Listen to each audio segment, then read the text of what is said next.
Joe, Sheila, our directors, Mary, Fiach, Finbar, public representatives, members of the Fourth Estate, ladies and gentlemen. Thank you very much, Sheila, for that kind introduction. I was born into a Tipperary family, but I was born across the water. Just in the interests of accuracy, I must acknowledge that. Whether it is possible to be intellectually rigorous and a politician, well, that would be a subject for another session of the MacGill Summer School at some other date. This summer school, named after Patrick MacGill, which it is always an honour to be invited by Joe Mulholland to speak at, is built around the nexus between culture, politics and economics. Indeed, such has been the level of media coverage this week, one would almost think that the Oireachtas, in the full cultural as well as political meaning of the word, had moved to Donegal. There is currently an exhibition in the Hunt Museum in Limerick of the work of Sean Keating, the artist of the Irish Revolution. His Men of the South painting of Sean Moylan and his comrades hangs in my office.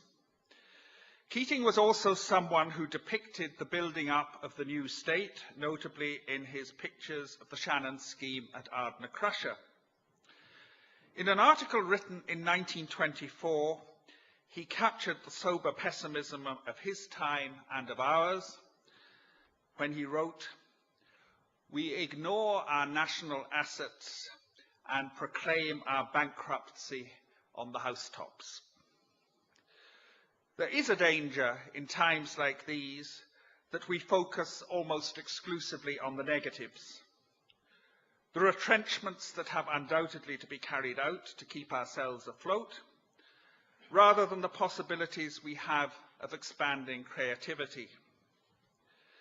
As the government document Building Ireland's Smart Economy stated last Christmas, the arts, cultural and creative industries are key economic contributors. As I was opening another exhibition entitled Beware the Jabberwock, of animal prints from the Renaissance on in the antiquarian book collection of Marsh's library, I came across in the catalogue part of a Lewis Carroll verse, which read in full also has some application to present times. He thought he saw a banker's clerk descending from a bus. He looked again and found it was a hippopotamus. "If this should stay to dine," he said, "there won't be much for us." That sums up pretty well people's fears about available resources being swallowed up by the banking mess, though it is the government's job to ensure through NAMA and otherwise to minimise that risk, with legislation due to be published shortly. We have come out of a period that has seen a considerable blossoming of the arts, which have been better resourced in recent times than they had ever been previously. With money relatively more abundant, new or better performance facilities have been built, and the vision of greater community participation in the arts around the country has gone some distance towards being fulfilled. We have the infrastructure which can revive and encourage touring, whether of art exhibitions or companies of performers. I do not propose to go into at any length what went wrong, except to say that as a society we became overconfident, and practically everyone in a position to speak with some authority, government, central bank and IMF included, completely underestimated the risks, imagining that we had, at least fiscally, a considerable margin of safety, and of course the general wisdom was that the safest investments were property and banks. Whether alternative prescriptions then of higher taxes, higher public spending and less public saving would have yielded any substantially better outcomes is to be doubted. While some may have been more prescient than others, and we can all point selectively to things we expressed some concern about, almost no one foresaw in full what was coming. There was an impatience with restraints on making money, with any close regulation, either domestically or at EU level, strongly resisted. The reason, no doubt, last time round, for the multimillionaires against the Lisbon Treaty. The invincibility and superiority of the market was with many an article of faith.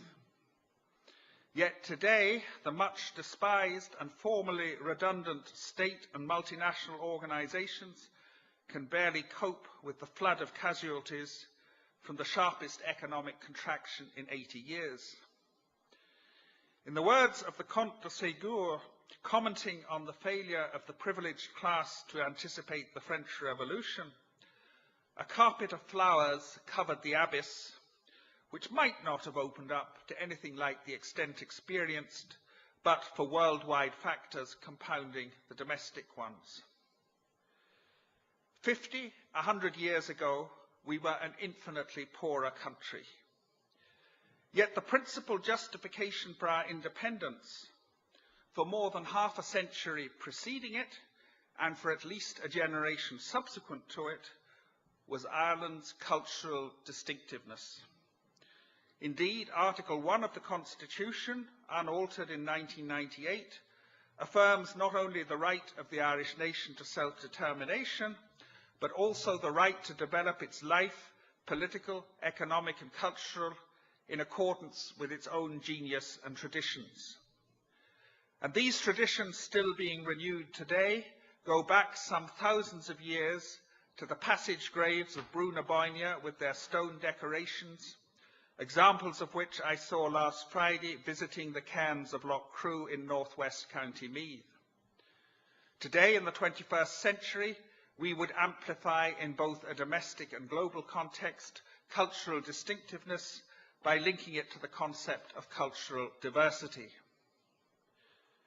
There is no doubt that over the past 100 years we have, culturally speaking, in certain genres, punched far above our weight. Ireland's culture and heritage are a major attraction to visitors, being a reason why about half of them come to Ireland, with visits to sites and attendances at performances accounting for much of their activity here. Culture and heritage are also a significant employer, some of it seasonal, estimated as up to 64,000 people. And even if making a creative living in the arts world is difficult and challenging, though in another sense infinitely rewarding, it is an old fallacy to think that those who work in the arts are somehow of less value or priority to society than those who work in the fields, the factories, or the offices. The greatest economist of the 20th century, John Maynard Keynes, married to a ballerina, Lydia Lopakova, founded the Arts Theatre in Cambridge in 1936, which began with a performance by the Vic Wells, a ballet company which he also co-founded, directed by Cork-born Ninette de Valois. And Keynes became first chairman of the British Arts Council in 1946, a model for our own formed in 1951. The Empress Maria Theresa of Austria let herself down badly when she strongly advised one of her Archduke's sons, who was considering recruiting Mozart to his household, against employing composers and useless people like that. Much more admirable was the message from Pope Urban VIII on the day of his election in 1623 to Bernini, famous sculptor and future architect of the Vatican. It is your great good luck, Cavalieri, to see Maffeo Barberini Pope. But we are even luckier in that the Cavaliere Bernini lives at the time of our pontificate. In the bicentenary year of Haydn's death, it is worth recalling what Tim Blanning has written in The Triumph of Music. At the beginning of his career, Haydn became famous because he was the Kapellmeister for the Esterházys. By the time he died, the Esterházys were famous because their Kapellmeister was Haydn. In this summer school, we have been lucky to be able to honour in their presence great writers such as Brian Freer and Seamus Heaney. Ars longa, vita brevis. Few things from past ages and civilization survive better than their art. The art of our time and of this country will be one of our more enduring legacies to future generations. They will puzzle if we do not value it as much through harder times also.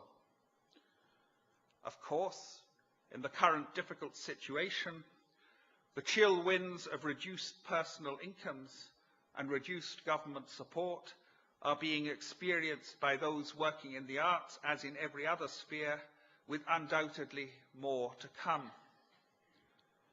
I would like to commend all those in the arts community for the resourcefulness with which they have coped with difficulties to date. The government's aim in the arts has been, as far as possible, to maintain activity and employment, even if some capital programmes such as Access 3 have had to be put for the time being on the back burner. We must not, however, fall into the trap of becoming purely defensive. We need to keep to the fore a positive vision of how the arts play an integral role in the development of our country, and an understanding of how they can be used not only as an asset in their own right, but as an enhancement to many other forms of activity. They should be part of every child's education. Many companies and groups actively value young talent. Every so often we see performers whom an Italian cultural phrase book would describe as un giovane astro nascente, sarà bravo vero, in other words, a young rising star. At the other end of the age spectrum, painting groups can give a new purpose, meaning and richness to life amongst older people. My house in Tipperary is covered with paintings, mostly of the west of Ireland, by my mother when she was in her 70s, broadly of the school of Kenneth Webb, and she was also a friend of Hilda van Stockham. In the past year, I have opened many exhibitions, both of work by young or established artists, but also amateur art groups. The Office of Public Works sometimes sponsors a local arts exhibition from which it can purchase pictures for new buildings.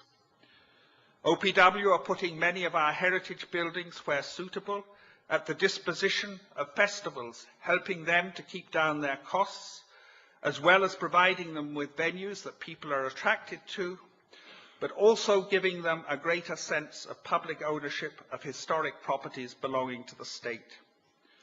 We've a touring exhibition of our own, the Art of the State exhibition, the state in this context being both the Republic and Northern Ireland.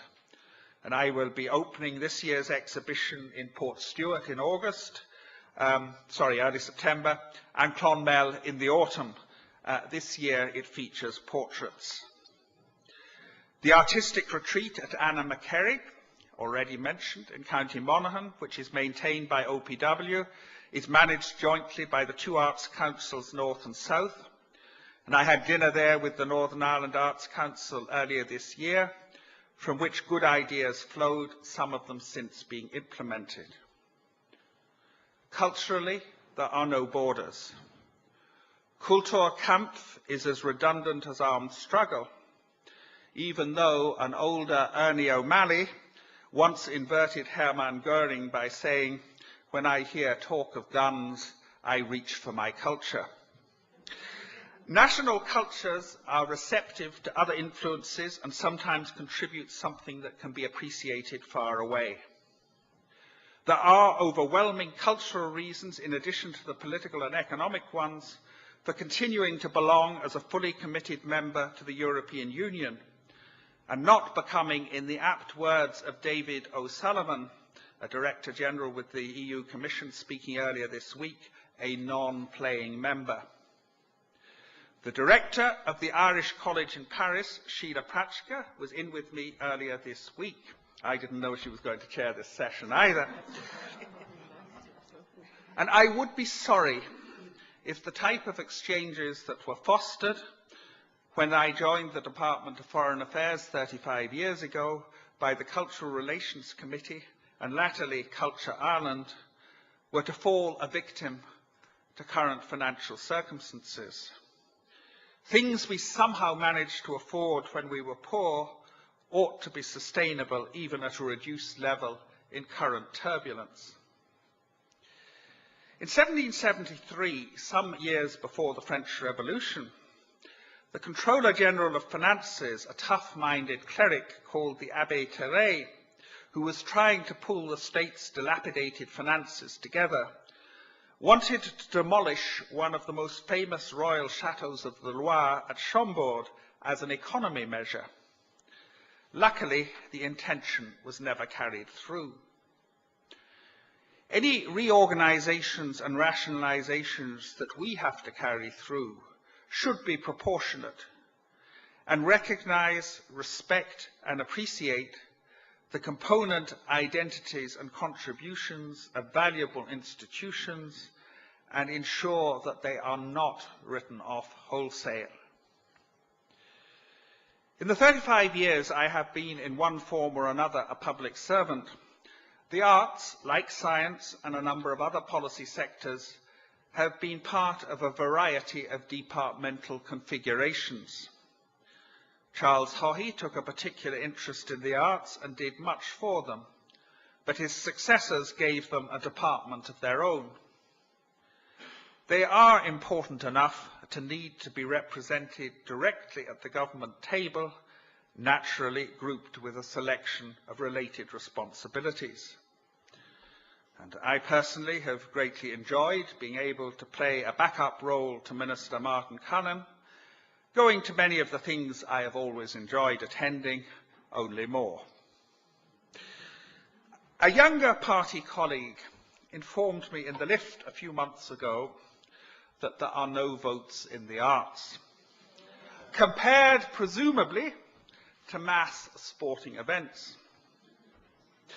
I might be tempted to respond, why not art for art's sake, but recognizing that that might not be allowed me, I would be confident that we could find the same economic justifications that other countries and cities can find for properly supporting their cultural activities.